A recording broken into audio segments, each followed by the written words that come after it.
School കലോത്സവം കാസർഗോട്ടേക്ക്. ചരിത്രം തിരുത്തി സിയ ഫാത്തിമ ചെറുവത്തൂരിലെ വീട്ടിലിരുന്ന് കലോത്സവത്തിൽ പങ്കെടുത്തു. ചരിത്രത്തിൽ ആദ്യമായാണ് ഓൺലൈനായി ഒരു വിദ്യാർത്ഥിനി കലോത്സവ മത്സരത്തിൽ പങ്കെടുത്തത്. വന്ധ്യതാ ചികിത്സാ രംഗത്ത് വിദഗ്ധവും നൈപുണ്യവുമായ പ്രവർത്തനം കാഴ്ചവെച്ചുകൊണ്ട് ഡോക്ടർ ജയലക്ഷ്മി സൂരജിന്റെ നേതൃത്വത്തിലുള്ള ഡ്രീം ഫ്ലവർ IVF സെന്ററിന് കേരളത്തിൽ സ്വീകാര്യത ഏറിവരികയാണ്. Dream flower IVF centre, bank road, Kasaragod. ശാരീരിക അസ്വസ്ഥതകൾ മൂലം തൃശൂരിൽ സംസ്ഥാന സ്കൂൾ കലോത്സവത്തിൽ നേരിട്ട് പങ്കെടുക്കാൻ കഴിയുമോ എന്ന ആശങ്കപ്പെട്ട പടന്ന MR വൊക്കേഷണൽ ഹയർ സെക്കൻഡറി സ്കൂളിലെ 10ാം തരം വിദ്യാർത്ഥിനി സിയ ഫാത്തിമയ്ക്ക് വിദ്യാഭ്യാസ മന്ത്രിയുടെ ഇടപെടലിൽ സ്വപ്നതുല്യമായ മത്സരത്തിൽ പങ്കെടുക്കാൻ അവസരം തുറന്നു. കാസർഗോഡ് ജില്ലാ കലോത്സവ മത്സരത്തിലെ അറബിക് കലോത്സവത്തിൽ പോസ്റ്റർ രചനയിലാണ് സിയ ഫാത്തിമ സംസ്ഥാന മത്സരത്തിലേക്ക് യോഗ്യത നേടിയത്. പടന്ന MR വൊക്കേഷണൽ ഹയർ സെക്കൻഡറി സ്കൂളിലെ 10ാം തരം വിദ്യാർത്ഥിയായ സിയ ഫാത്തിമ പടന്ന തെക്കേപ്പുറം പുതിയ മസ്ജിദിന് സമീപത്തെ ഓട്ടോ ഡ്രൈവർ അബ്ദുൾ മുനീറിൻ്റെയും LK സാറുവിൻ്റെയും മകളാണ്. 2.5 മാസമായി കാലിലെ മുറിവ് മൂലം വേദന സഹിച്ചാണ് പഠനവും ചികിത്സയും നടന്നുവരുന്നത്. അസുഖം അല്പം ഭേദമായതോടെ മൊഗ്രാലിൽ നടന്ന കലോത്സവത്തിൽ പങ്കെടുക്കുകയും A ഗ്രേഡ് നേടുകയും ചെയ്തിരുന്നു.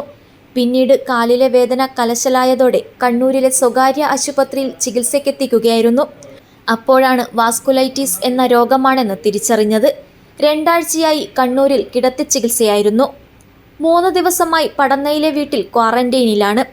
ജീവിതത്തിൽ ആദ്യമായി സംസ്ഥാന സ്കൂൾ കലോത്സവത്തിൽ അവസരം ലഭിച്ചപ്പോൾ പങ്കെടുക്കാൻ കഴിയില്ലേ എന്ന ആശങ്ക സ്കൂളിലെ അറബിക് അധ്യാപകരുമായി സിയ ഫാത്തിമ പങ്കുവച്ചതാണ് സ്വപ്നതുല്യമായ അവസരം തുറന്നുകിട്ടിയത്.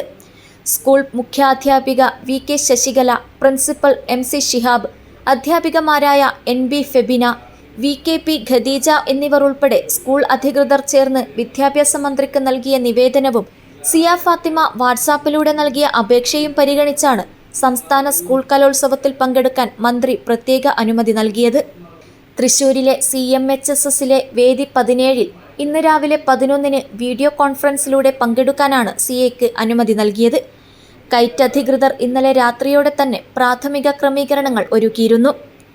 സിയ ഫാത്തിമ എന്നൊരു കുട്ടി പടന്നക്കാട് സ്കൂളിലെ 10ാം ക്ലാസ്സിൽ പഠിക്കുന്ന സിയയ്ക്ക് ഇവിടെ തന്നെ വീട്ടിൽ തന്നെ ഒരു സന്ദർഭം അല്ലെങ്കിൽ ഒരു സാഹചര്യം ഒരുക്കി കൊടുക്കണം. അപ്പോൾ അതിന് വേണ്ട ടെക്നിക്കൽ സപ്പോർട്ടും മറ്റു കാര്യങ്ങൾ DO തന്നെ ചെയ്യണം എന്നുള്ള ഒരു ഇൻഫർമേഷൻ ഇന്നലെ കിട്ടി.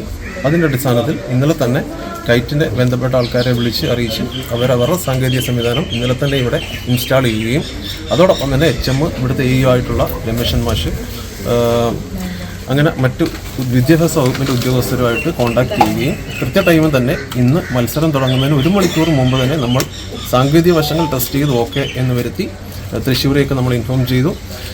അതേപോലെ തന്നെ കുട്ടിക്ക് വേണ്ടുന്ന എല്ലാവിധ സംവിധാനങ്ങളും ഇവിടെ ഒരുക്കി അതിനുശേഷം കൃത്യം മത്സരം ആരംഭിക്കുന്നതിന് 10 മിനിറ്റ് മുമ്പ് നമുക്ക് കോഡ് നമ്പർ അലോക്കേറ്റ് ചെയ്തു.